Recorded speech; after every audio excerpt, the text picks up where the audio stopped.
Learn the basics, learn how to pass a ball, how to pass and move. But you're just a grassroots club, not actually a qualified academy. The Dark Arts win titles, right? I don't really want to. If I name drop, it's like putting down the others. Don't do it because your mate does it or because your friend's son's there. Do it because you want to do it.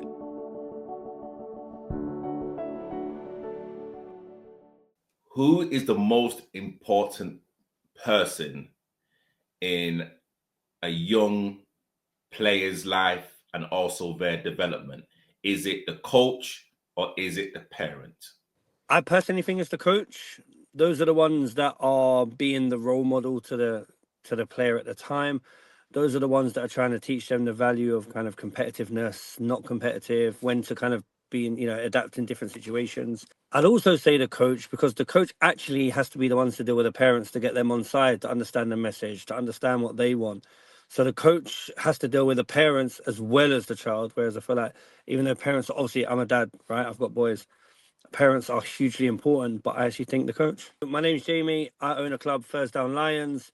We've been doing this. This is actually our 10th anniversary in August. So we've been going for a long time. I have 3 boys. We have kids aged between literally 3 up to 17, 18.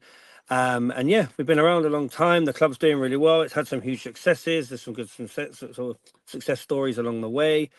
But it's established, and it's doing its thing, and it's doing well. It's doing well. It's growing maybe a bit too quick. We need it to slow down a little bit, if I'm honest. Like there's never a plan to kind of get bigger. We've always just been, it's not our jobs and stuff directly. So we've always wanted it to be a bit chilled, but it's just, in compliment to me, to the club, to the coaches, everyone involved really, anyone backstage who's helping the club run, it's a big project that's got really big. What pressures do you see parents put on their young kids, especially if they're aspiring to become pro footballers? The hardest pressure is unrealistic expectation. So what tends to happen, the biggest kind of downfall is you'll see parents that want little Jamie to make it.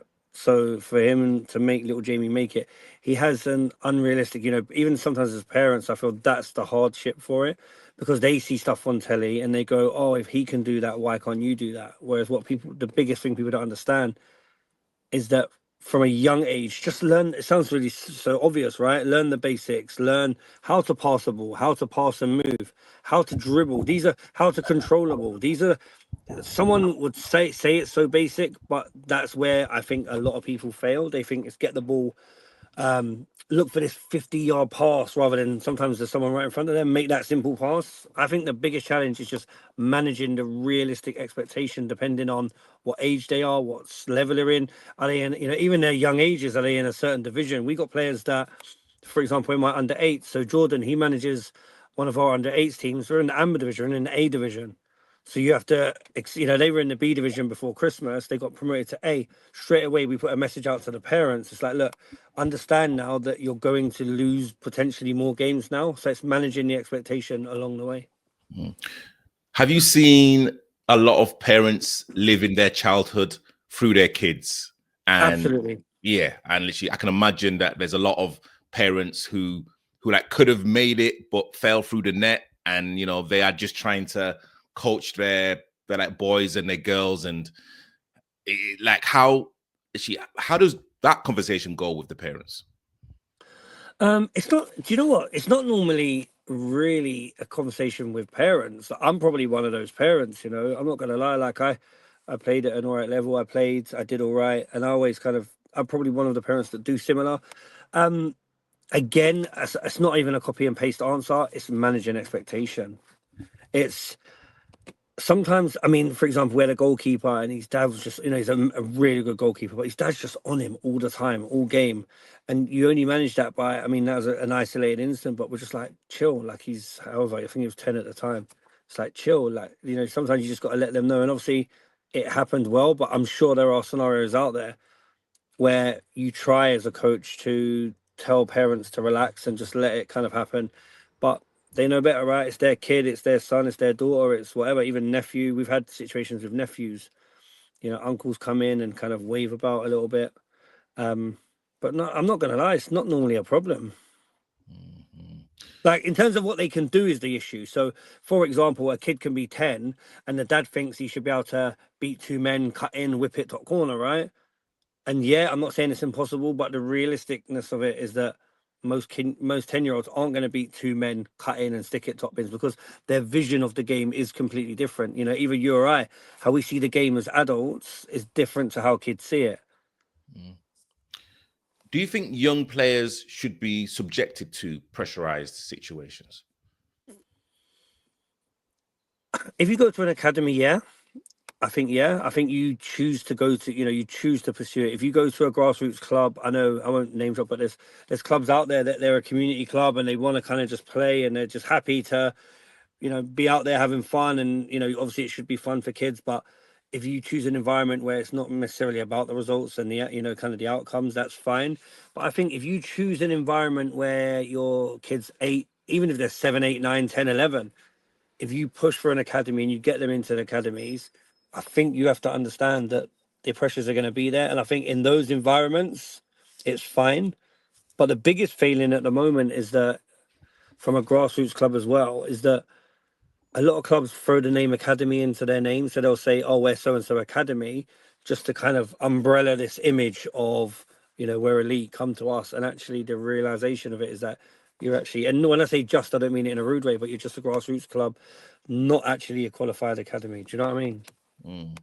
And what do you do with your players? Like, do you put your young players through pressurized situations? Always. I'm always.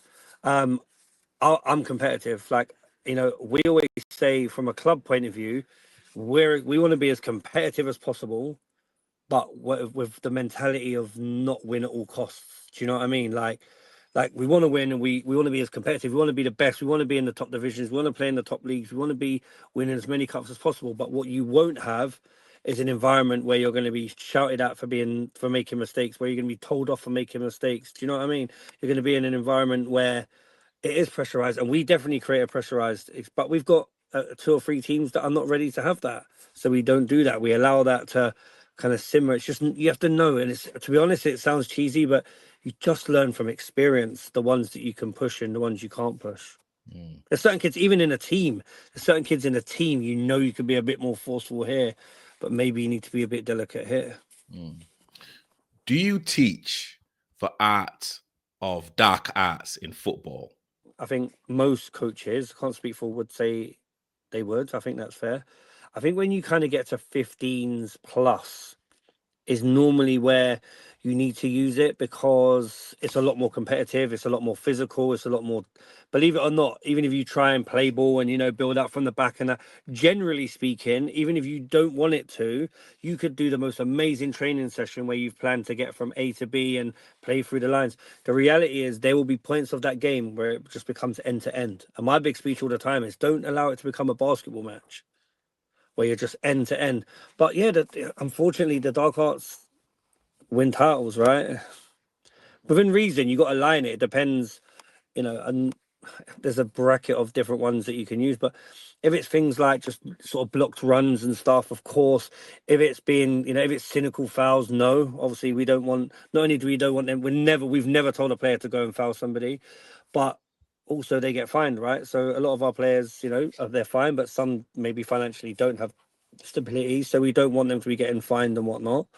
But yeah, I think anyone 15 plus, it's probably more common than you think.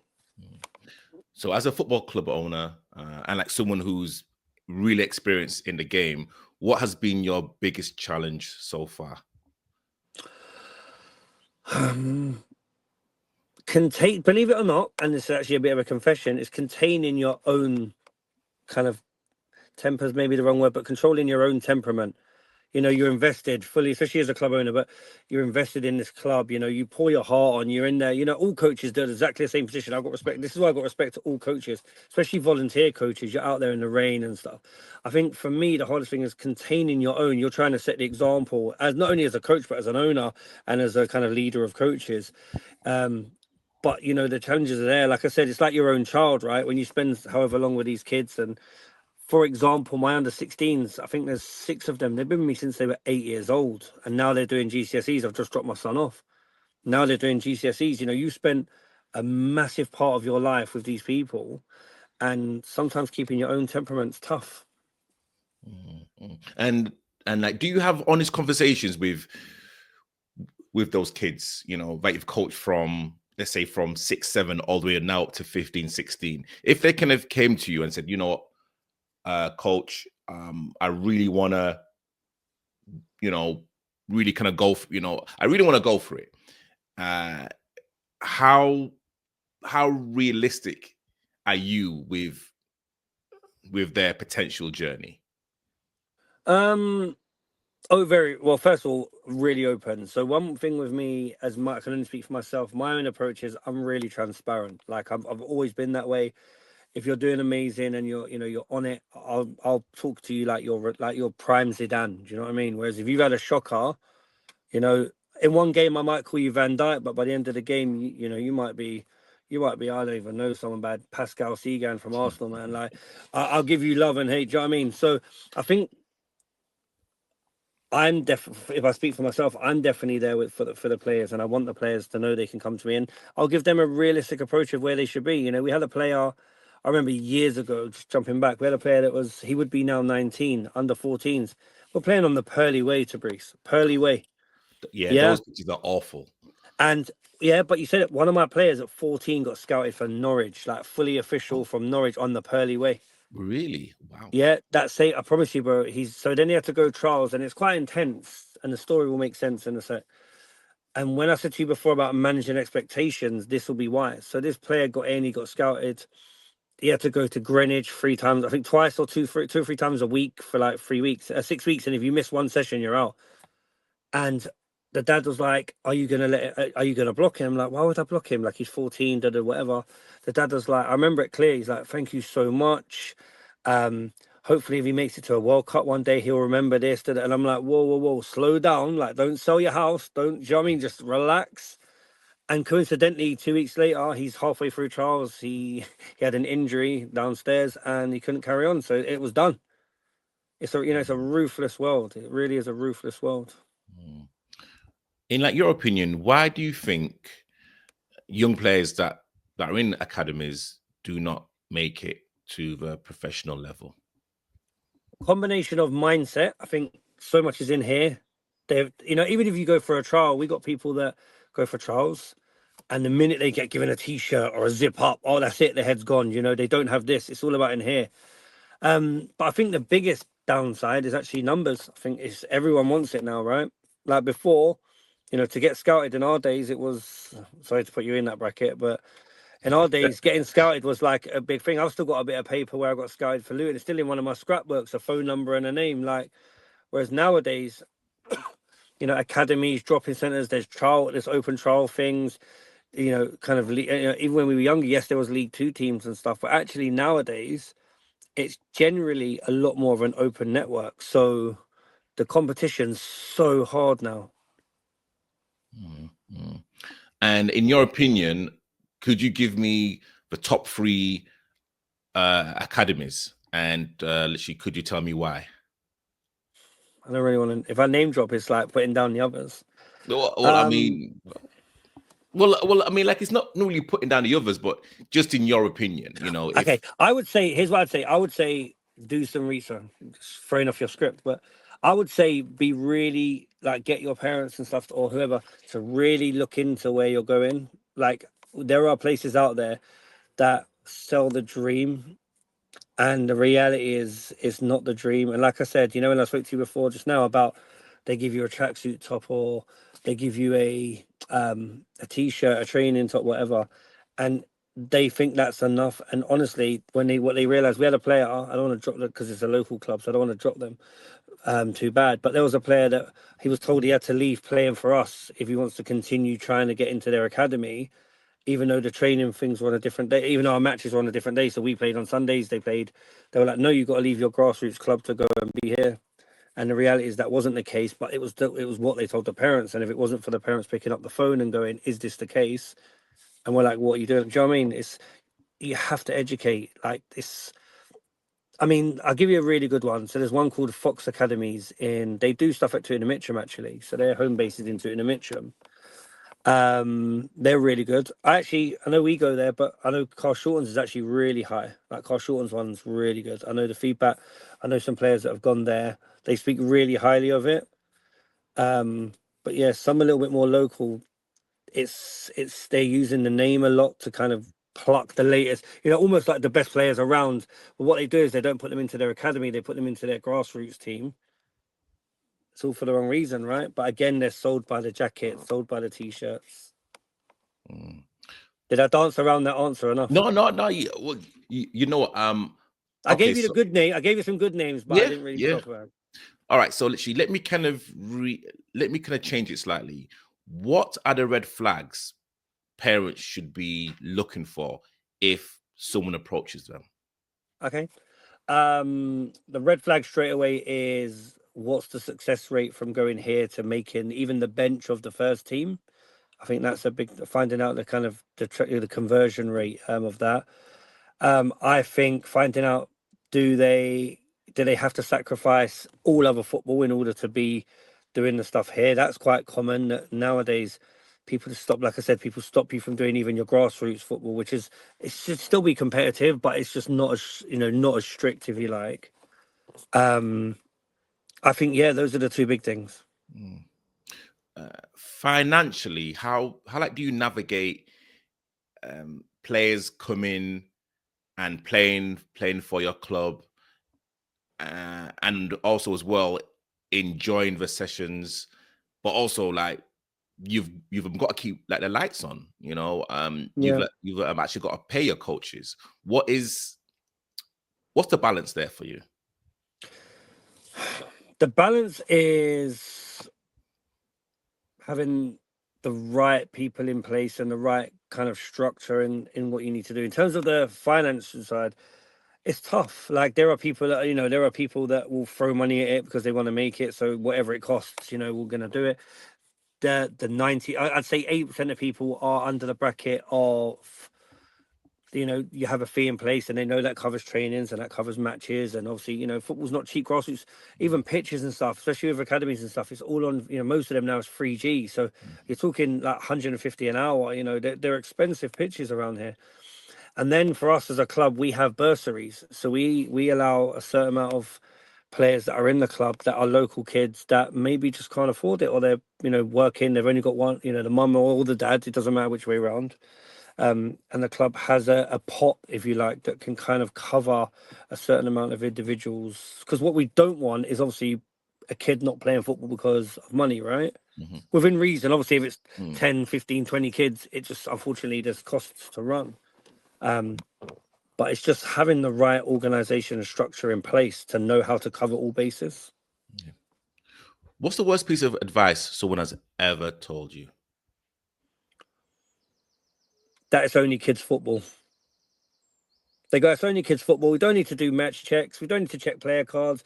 We don't need to check IDs. Like the best advice was always do your checks. Always follow procedure. And you know what? It works a lot. And I like to think that players that have been with us for a long time, they are able to, when they start coaching, some of them are already with our club, they coach, they do formations, they follow procedures and stuff properly. But the downside is that, sometimes you get called a job's worth. Sometimes you get told, oh, it's only kids football. Follow procedure and just, yeah, you can't go wrong. What advice would you give to any young footballers out there and also parents of footballers? Do it because you want to do it.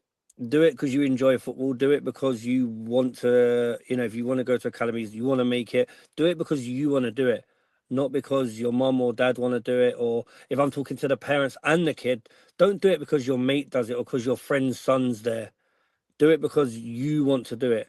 If you're doing it for that reason, it's like your job, right? If you want to be there, you will do it well. If you don't want to, it becomes a chore. Do it for the right reasons. Do it because you want to do it.